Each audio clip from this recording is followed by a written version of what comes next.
कविं पुराणमनुशासितारम् अणोरणीयां समनुस्मरेद्यः सर्वस्य धातारमचिन्त्यरूपम् आदित्यवर्णं तमसः परस्तात्।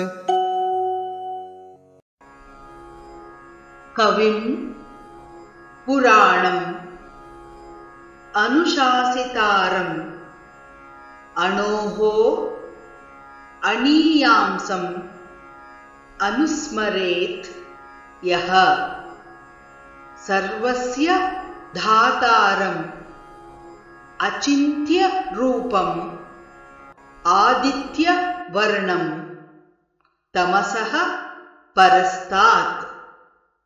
कविं पुराणमनुशासितारम्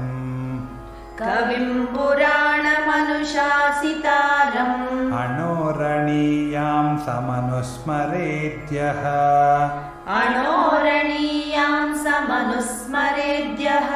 सर्वस्य धातारमचिन्त्य रूपम्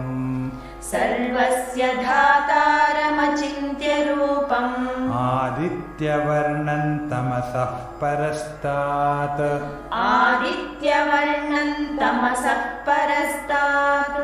कविं पुराणमनुशासितारमणोरणीयां समनुस्मरेद्यः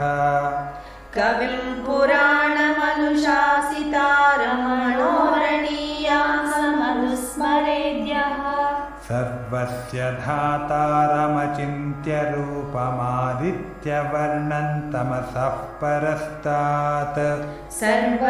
धातारमचिन्त्य रूपमादित्यवर्णं तमसः परस्तात्।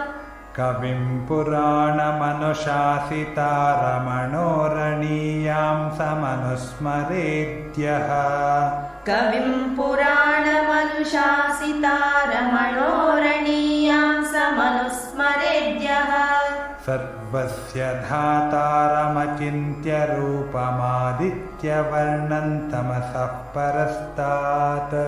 सर्वस्य धातारमचिन्त्य रूपमादित्यवर्णं तमसः परस्तात्।